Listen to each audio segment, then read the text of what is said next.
Social media म्हणजे आजकाल Instagram, Facebook, WhatsApp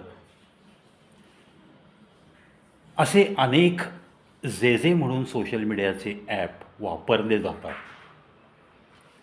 बरीचशी मंडळी जी याच्यावर दिवसातले 7-7, 8-8 तास व्यस्त असतात. अर्थात शिक्षणाचा भाग तेवढे तास सोडून बाकीच्या तासातलं मी बोलतो आहे.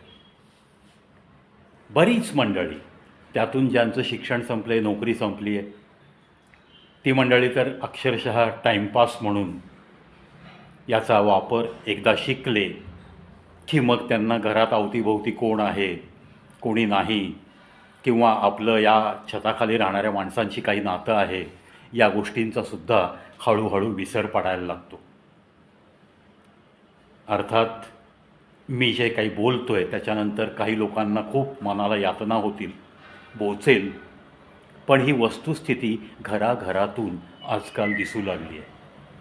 अशाच सोशल मीडियाचा वापर करणारा एक तरुण, ज्याची चांगली नोकरी होती, जो इंजिनियर आहे, म्हणजेच उच्च विद्या विभूषित या शब्दाला सार्थ असं जीवन जगणारा एक युवक आहे.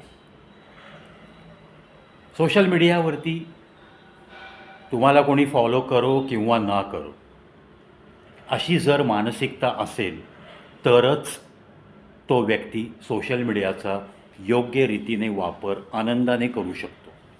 पण तो जर असा हळवेपणाने या गोष्टींचा वापर करत असेल की आता मला कोणीतरी फॉलो करतं आहे, मला सारखे सारखे लाईक करतं आहे, म्हणजे त्याच्या मनात काहीतरी वेगळं आहे माझ्याविषयी, असा एक ग्रह करून घेणं, किंवा मला कुणीच फॉलो करत नाही म्हणजे मी आता खूप टाकाऊ झालो, माझ्याविषयी कुणालाच काही वाटत नाही, या घरादारात तर सोडा, आता बाजारातसुद्धा मला कोणी विचारेनंच झालं आहे, असं होऊन फ्रस्ट्रेट होऊन कुठल्या तरी व्यसनाधीनतेच्या मागं लागत किंवा स्वतःचं आयुष्य बर्बाद झालं असं समजून हतबल आयुष्य जगणारीसुद्धा अशी सोशल मीडियाचा वापर करणारी माणसं समाजामध्ये दिसत आहेत. अशाच एका व्यक्तीची आपल्याला माहिती झालीच असेल बातम्यांमधून, पेपरमधून. पण असं घडायला नको आहे, आणि हे जर आपल्या अवतीभोवती घडत असेल, आज एका राज्यात घडलं आहे. योगी आदित्यनाथजी, ज्यांचा आपण नेहमीच गौरवोद्गार काढतो त्यांच्याविषयी, त्या राज्यामध्ये घडलेली मुरादाबादची घटना आहे. अर्थात या मुरादाबादच्या घटनेशी मी जिथून हा व्हिडिओ बनवतो आहे, पुणे शहर, या पुणे शहराशी थोडासा संबंध आहेच. घडलं काय? मुरादाबादचा एक इंजिनियर युवक, सोशल मीडियावरती त्याची एका पुण्यातल्या एका मुस्लिम युवतीशी ओळख झाली. आता सोशल मीडियावर एखादी त्याने पोस्ट टाकली, तिला आवडली असेल, त्यानंतर मग त्यांची ओळख थोडी वाढली असेल, त्यानंतर कदाचित पुढची पायरी गाठली असेल त्यांनी की चलो यार, हम इतना एक दूसरे को जानते हैं तो क्यों ना हम शादी करते हैं, कदाचित असं काही ठरलं असेल एकमेकात. आणि मग त्याचे पडसाद या इंजिनियरच्या घरात सुरू झाले. हे सुरू असतानाच, ही चर्चा सुरू असतानाच या इंजिनियर महाशयांचा जॉब गेला. प्रायव्हेट सेक्टरला तुम्ही जर काही टॅलेन्सी दाखवण्यास असमर्थ ठरला, दिलेला प्रोजेक्ट तुम्ही स्टिप्युलेटेड टाईममध्ये पूर्ण नाही करू शकला, तर मात्र तुमच्या नोकरीवरती, तुमच्या रेप्युटेशनवरती टांगती तलवार नक्की असते. अर्थात हे त्या लोकांशी बोलल्यानंतर, त्यांच्याशी संवाद साधलात तर तुम्हाला पण समजेल. आपण नुसतं काय बघतो, IT वाल्यांचा इन्कमचा फुगा बघतो. अरे वा, हा प्रायव्हेट या कंपनीत इंजिनियर आहे बरं का, याचा मुलगा खूप वरती पोचला बरं का, अरे हा आता व्हाईस प्रेसिडेंट होईल बरं का, कोट्यावधी कमवतो आहे तो. अरे पण तो काय कमवतो, तो काय इंटेलिजन्स वापरतो, त्याला कुठल्या प्रकारची टेन्शन्स असतात, त्याला काय काय झेलावं लागतं रोज, त्याचे अधिकारी जे असतात, त्याचे बोर्ड ऑफ डायरेक्टर्स, त्याला कसा ससेमिरा लागतो, त्याच्यावरती कशी टांगती तलवार असते, त्याला किती प्रकारचं टेन्शन असतं, या खोलात जाऊन कोणीही विचार करायला तयार नाही आहे. आता या इंजिनियर महाशयांचा जॉब जेव्हा गेला तेव्हा ते सोशल मीडिया वापरण्यात अजून त्यांना भरपूर वेळ मिळायला लागला. अर्थात संपर्क वाढला या युवतीशी, आणि मग लग्न करायचं म्हणून त्यांनी घरामध्ये प्रस्ताव बोलायला सुरुवात केली. कोणाच्या स्वतःच्या घरात आपल्या बहिणीशी आणि आईशी. बहीणसुद्धा highly qualified, she is also engineer. मुरादाबादमधले हे एक चांगलं सुखवस्तू कुटुंब. आई इन्शुरन्सच्या ऑफिसमध्ये असिस्टंट मॅनेजर या पदावर आई काम करते. म्हणजेच एक हायर मिडल क्लास फॅमिली, उच्च शिक्षित फॅमिली असंच आपण यांचं वर्णन करू शकतो. आता या बहिणीने भावाच्या प्रेमापोटी सांगितलं, अरे ती मुलगी भले मुस्लिम का असेना, मी कधीच नाकारणार नाही, कोणतीही जात कोणतीही धर्म असो, पण तुझं जर खरं असं भेटल्यानंतरचं प्रेम असेल तर तू त्याविषयी बोल. कुठेतरी सोशल मीडियावरची ओळख आहे आणि तू लगेच लग्नापर्यंतच्या गप्पा मारतोस, असं या समजावणीच्या स्वरात या आपल्या इंजिनियर बहिणीने आपल्या भावाला समजावण्याचा प्रयत्न केला. आता एकतर जॉब गेलेला, म्हणजेच ती जी व्यक्ती आहे इंजिनियर, आता मुद्दाम मी त्या कुटुंबातल्या या व्यक्तींची नावं सांगत नाही आहे, कारण काय कोणाची पण उगीच मला ती बदनामी पण नाही करायची आहे. पण एक XYZ ABC असं समजा तुम्ही.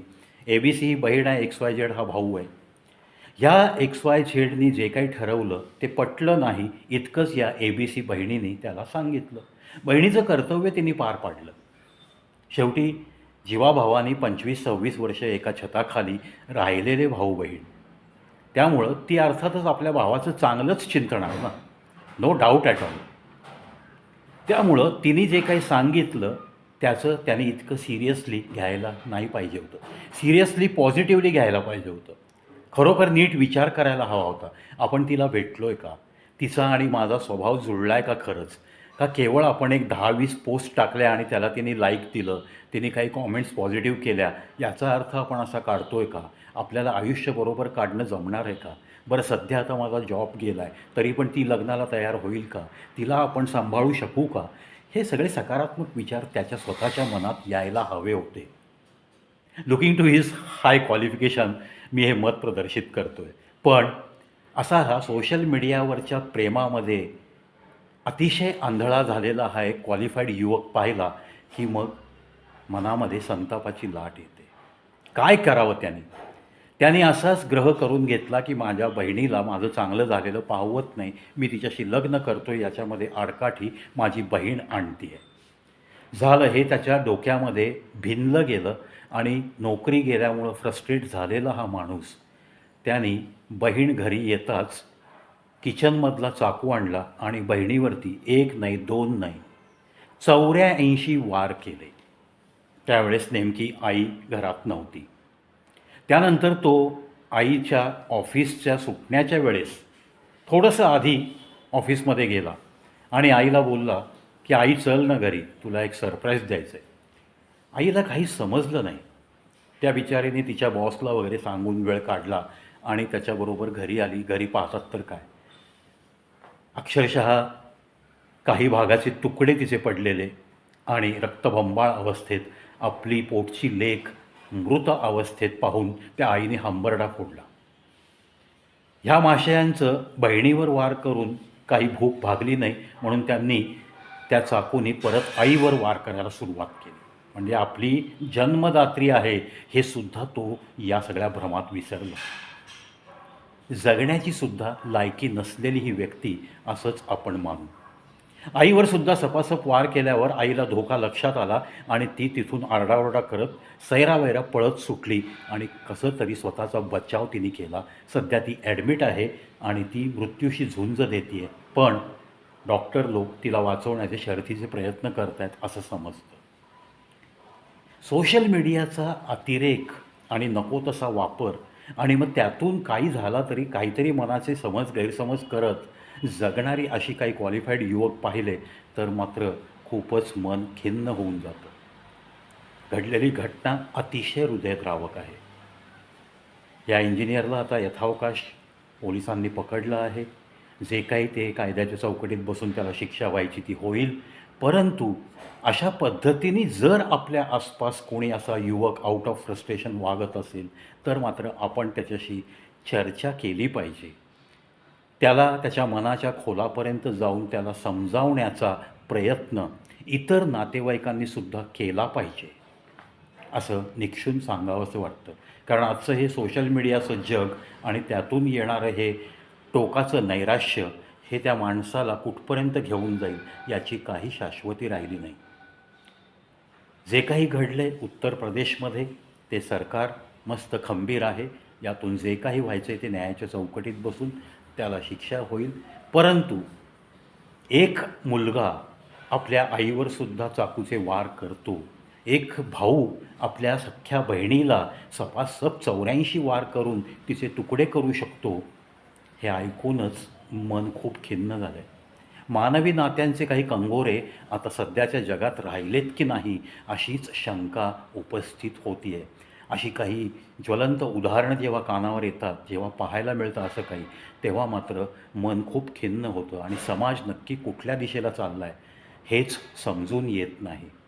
मित्रांनो, आपल्या अवतीभोवती असं जर कोणतं लेकरू आपल्या आई बहिणीशीच जर काही असं विचित्र वागत असेल किंवा असं काही घडण्याची शक्यता आपल्याला वाटत असेल तर वेळीच त्या कुटुंबातल्या इतर लोकांना सावध करा आणि त्या व्यक्तीला त्या गर्तेतून बाहेर काढण्याचा नक्की प्रयत्न करा. याच विनंतीसह या व्हिडिओत इथंच थांबू. मुरादाबादच्या या घटनेने मन मात्र माझं खूपच खिन्न झालं आहे.